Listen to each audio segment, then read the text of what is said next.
Buenas tardes, gracias a todos por sumarse a un nuevo encuentro en el auditorio de TICMAS en la Feria del Libro.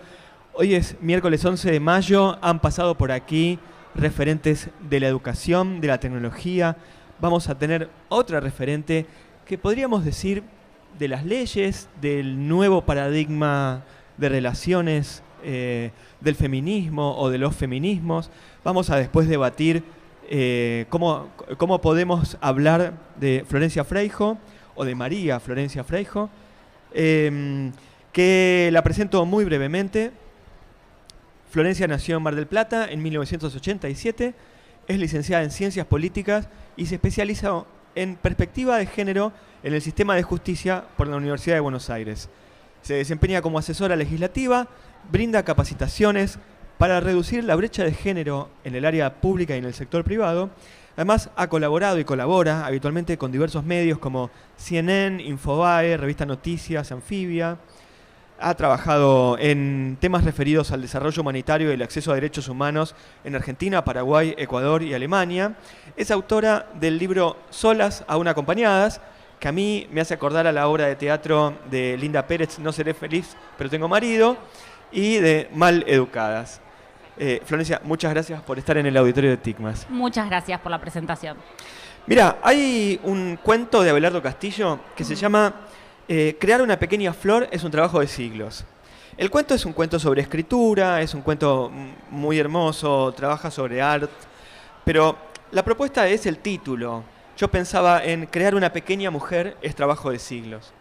Y en tu libro, Maleducadas, ahora cuando vos te dejo paso para que hables, lo voy a mostrar a cámara, vos justamente haces un recorrido a lo largo de la historia sobre la situación y sobre la dominación de la mujer. Entonces, como pregunta, quería preguntarte, ¿por qué se da ahora, en este momento, la revolución? La revolución, que también hace poco estabas hablando en otro stand, en el stand de Infobae, sobre la revolución de las hartas. Y si querés, ¿en qué medida los hombres nos hemos vuelto permeables a ese reclamo histórico y cuán permeables, en todo caso, cuánto convalidamos ese reclamo o no? Primero, las revoluciones de las mujeres han sido muchas, por suerte. No es solo este periodo histórico en donde nos estamos manifestando, y esto tiene que ver con una cadena de desigualdades que hemos podido ir como abriendo, ¿no?, eslabón por eslabón en diferentes momentos históricos. Mucho antes de la organización formal de lo que fueron las ideas feministas, existían las ideas que se llaman o protofeministas o aquellas mujeres, se me ocurre Cristina de Pizan, ¿no?, que en 1428 escribió La ciudad de las damas. Estas mujeres que a través de la escritura, por eso a mí me gusta mucho poder dedicarme a escribir, porque siento que eso me une también, a través de la escritura han logrado manifestarse. La cantidad de hecho en Maleducadas hago ese recorrido, la cantidad de mujeres que, estando dentro del sistema religioso, novicias, ¿no?, las novicias rebeldes, titulé este capítulo, que han logrado hacer su pequeña revolución dentro de no solo, la enseñanza ortodoxa, religiosa, sino también el encierro que se vivía en ese momento por esa enseñanza religiosa, ¿no? Las monjas del claustro, los votos del silencio y demás, que se han manifestado. Entonces, decir que ahora la revolución es más fuerte, sería negar todo eso que para mí forma parte de lo que es nuestra historia como en la lucha de las mujeres, que no es otra cosa que la historia universal, ¿no? También quiero decir esto, porque siempre parece que hablamos de la historia y de la historia de las mujeres o de la historia de la manifestación de las mujeres, y ahí hay un error muy fuerte, un error conceptual, porque la historia, ¿sí?, donde las mujeres no están contadas, ¿sí?, es la historia, universal. Nuestra lucha es la historia universal.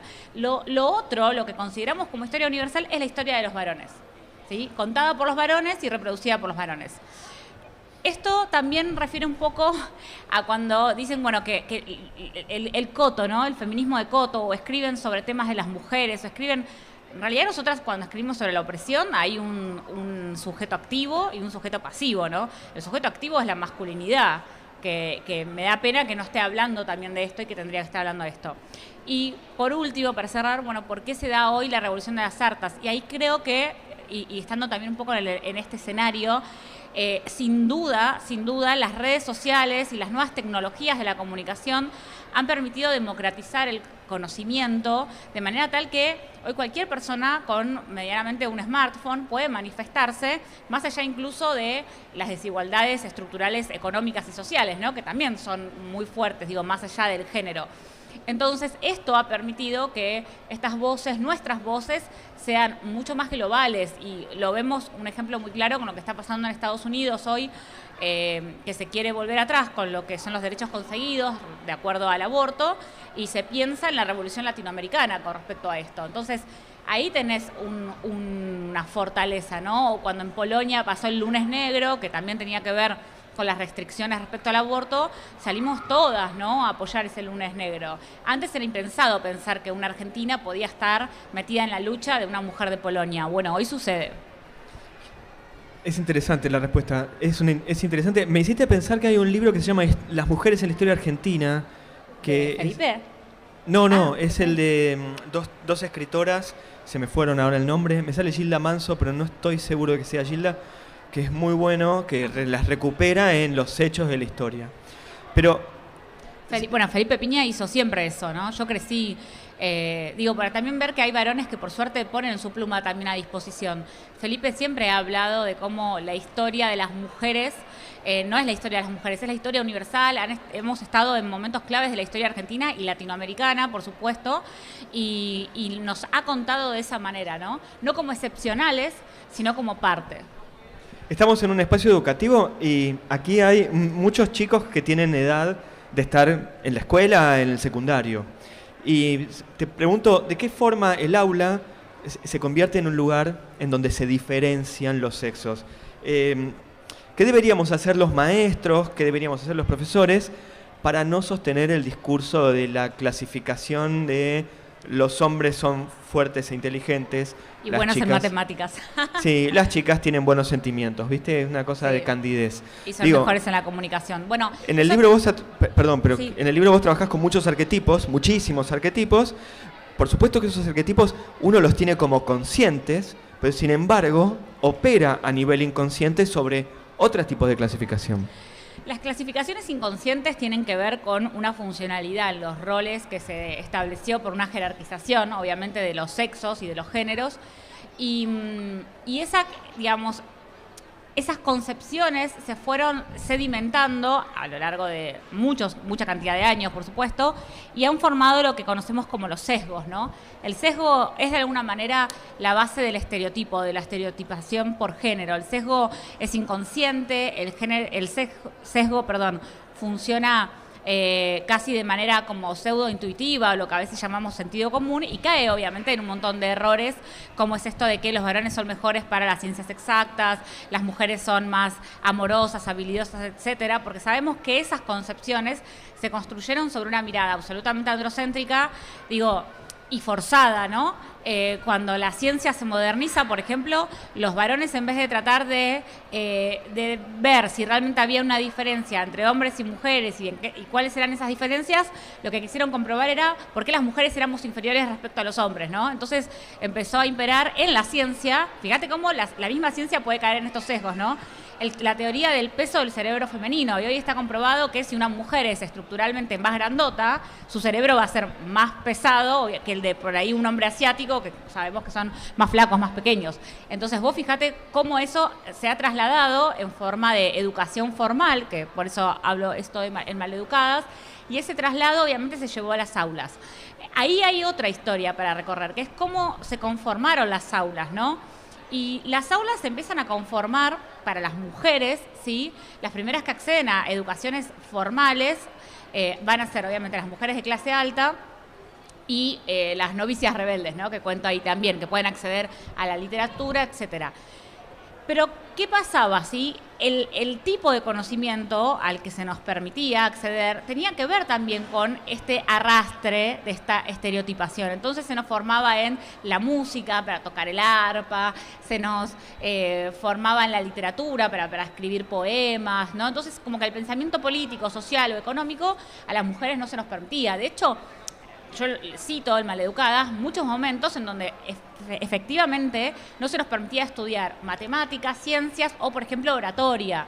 Ahí te das cuenta, bueno, ¿por qué no se nos permitía alzar la voz? Entonces, las aulas tienen que recuperar esta historia, ¿sí? Y también ser un poco conscientes de cómo esto sigue al día de hoy imperando en la enseñanza formal, y lo vemos también en cómo se plantean los juegos. Yo cito ahí en el libro un estudio del uso del patio en el recreo, ¿no? A los varones se les permite correr más porque está la idea de que el varón necesita descargarse. Y vos fijate cómo esa idea se traslada después a la práctica, y hace un año y pico teníamos el fallo de un juez que decía que los varones habían violado al manada por una situación de descargo sexual, ¿no? La palabra descargo en el varón, digamos, se usa un montón, y hay mucho para analizar ahí desde la semiótica y desde el lenguaje, pero también creo que entender, por ejemplo, que las mujeres, digamos, tenemos las mismas habilidades, ¿sí? De entrada, hace que esos docentes puedan de alguna manera abonar ese conocimiento y sobre todo decirle a esas mujeres, a esas niñas en ese momento, que pueden ser buenas en esos aspectos. Si vos creces con docentes que te dicen que no vas a ser buenas en matemática, o que de alguna manera te impulsan a ser buena en lo que se considera que las mujeres vamos a ser buenas, y ni hablar de los juguetes, ¿no? De todo lo que no educa formalmente, bueno, ahí podría haber un cambio. La realidad, y para redondear, es que hasta el día de hoy, incluso en los países que tienen mejores cifras respecto a la desigualdad, ¿sí? Las barreras en el campo de las STEM no superan el 30%. Entonces, el cambio estructural, ¿sí? Sigue sin a veces poder penetrar culturalmente.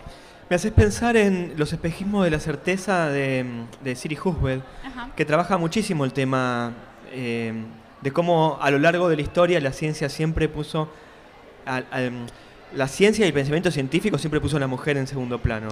Sí, por supuesto, y no solo en segundo plano, sino que al día de hoy, digamos, el acceso a la salud, por ejemplo, sexual y reproductiva de las mujeres dentro de lo que es la medicina, también está abonado por este sesgo. Entonces, hasta el día de hoy, incluso siendo médicas, ¿no? Incluso llegando a esos campos de investigación, etcétera, cuando somos pacientes, seguimos en un lugar pasivo por encima de lo que le puede pasar a un hombre cuando cruza la puerta de un consultorio.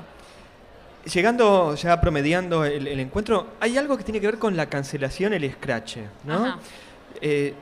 Lo he vivido. Contribuye al debate, contribuye a la liberación, a la igualdad, el escrache, la cancelación. Lo pienso desde un lugar de Patricia Kolesnikov, escribió un texto muy profundo y muy hermoso en un libro que se llama justamente Matar al macho, y ella escribió un texto largo sobre el escrache, y después de explicar y hablar, su corolario era sobre el escrache, solo tengo dudas. Sí, coincido con respecto a las dudas. Lo que yo observo es que la primera pregunta es ¿dónde se dan estos espacios de intercambio y de reflexión, ¿no? Bueno, se dan en las redes sociales. Entonces, la primera pregunta es, ¿las redes sociales sirven como un espacio de intercambio y de reflexión, ¿no? Porque el medio es el mensaje, ¿no? Eso lo que decía Marshall McLuhan, ¿no? Cuando decía, el medio es el mensaje. Bueno, el medio me está permitiendo poder construir ese mensaje, construir el argumento. Entonces, ahí mi primera respuesta es preliminar y tiene que ver con, bueno, creo que las redes hoy de alguna manera no fomentan el pensamiento crítico en todo lo que es la expresión del pensamiento crítico, ¿sí? Además de que fomentan otras cosas, digo, muchas positivas, también hay algunas otras del orden de la emotividad por encima del pensamiento reflexivo, que bueno, que hay que empezar a trabajar. Y una especie de aceptación acrítica de lo que dicen o lo que hay que pensar. Totalmente. Y los algoritmos, en ese sentido, están creados para eso también. Porque la emocionalidad te hace consumir, la emocionalidad te hace, digamos, penetrar en esa cultura digital sin carácter reflexivo, y eso es muy funcional a un montón de cosas que se buscan dentro de las redes. Ahora, la otra pregunta es, la cultura de la cancelación, ¿no? ¿Sirve o no sirve? Yo particularmente creo que no es cultura de la cancelación cuando hay una manifestación social contra un hecho realmente tremendo, como puede ser una violación, etcétera. Entonces, digo, ¿eso es cultura de la cancelación? No, mira, hay un hecho muy concreto, probatorio, digo, también estamos siempre hablando de instancias probatorias, obviamente las redes sociales son por definición punitivistas, son por definición digamos, de violentas. Entonces ahí hay que tener cuidado, porque muchas veces nos podemos adelantar a la cancelación sin esa etapa, y eso genera un desafío hoy para la justicia. Pero cuando ya hay una cuestión probatoria, entiendo la indignación de la gente, por ejemplo, cuando fue el asesinato de este niño, el infanticidio de Lucio, etcétera. Digo, ahí no hay una cultura de la cancelación, ahí hay una indignación popular que obviamente se manifiesta como el Coliseo Romano. Digo, una vez Daniela Suárez Tomé decía, el Coliseo Romano, Twitter no es tan distinto al Coliseo Romano, ¿no? Y ahí me quedó esa frase muy presente porque creo que tiene mucha razón. Ahora, lo que yo veo con preocupación dentro de lo que es el pensamiento feminista es que muchas veces cancelamos, ¿sí?, sin tener en cuenta los matices. Y un pibe que dice una boludez en los medios, ¿sí?, no es lo mismo que un violador. Lamentablemente es así. Incluso un pibe que dice, tal vez no una boludez, tal vez algo dentro de su pensamiento, ¿no?, que nos puede resultar bastante, no sé, que te diga la desigualdad no existe. Bueno, un pibe que te dice que la desigualdad no existe, yo puedo pensar un montón de cosas de ese pibe, pero ese pibe, digamos, no es una persona que ha cometido un ilícito. Entonces, entre la legalidad y la legitimidad se dibujan mucho esa línea en las redes sociales. Te hago la última pregunta. Te agradezco muchísimo el que hayas pasado por el auditorio. ¿La gran discusión sobre la liberación de las mujeres es económica? No, no es económica. Mirá, Simone de Beauvoir, lo que pasa es que hace pocos días hablabas acerca de lo que debería cobrarse las tareas de cuidado, por eso también te lo decía. Una cosa es cómo podemos ponderar en una sociedad capitalista un trabajo que es invisible. ¿Eso va a solucionar el todo? No. ¿Por qué? Porque lo hemos visto con la llegada de las mujeres al mercado del trabajo. Digo, incluso con esa llegada, digamos, Simón decía, bueno, las mujeres tienen que ir al mercado de trabajo y así la liberación. Bueno, ahí lamentablemente cuando efectivamente llegamos al mercado de trabajo masivamente, vemos que la desigualdad no cambió. ¿Por qué? Porque la desigualdad es mucho más que económica, ¿no? Digamos, el sistema de justicia, bueno, acá me puedo poner marxista, ¿no?, entre la estructura y la superestructura. Digo, hay una estructura social que por supuesto que es sexista, que sigue siendo sexista, que va generando tensiones, y las tensiones por suerte los produce el pensamiento crítico feminista, pero que esto no genera necesariamente un cambio profundamente social y en la calidad de vida de las mujeres. Y no solo eso, sino que cuando el cambio empieza a surgir, lo que vemos es una resistencia tal que volvemos a un retroceso, ¿no?, a foja cero. Entonces parece como la ruedita del ratón, ¿no?, como que cuesta avanzar. Entonces lo económico no sirve solamente. ¿Es una gran parte? Sí. ¿Por qué? Porque lamentablemente es un sistema en donde el poder, digamos, está atravesado por la legitimidad o el poder simbólico, ¿no?, y el liderazgo, por la cuestión relacionada a lo sexual y la cuestión relacionada al dinero, ¿no?, podríamos decir. Hay algo en esos tres puntos que generan el poder personal o el poder individual, ¿no?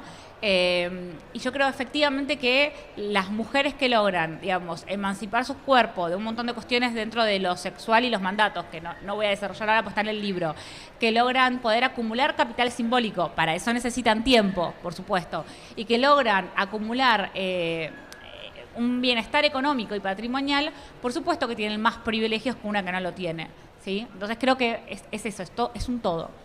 Florencia, muchísimas gracias por haber pasado por el auditorio de TICMAS en la Feria del Libro. No, gracias a vos. Muchas gracias.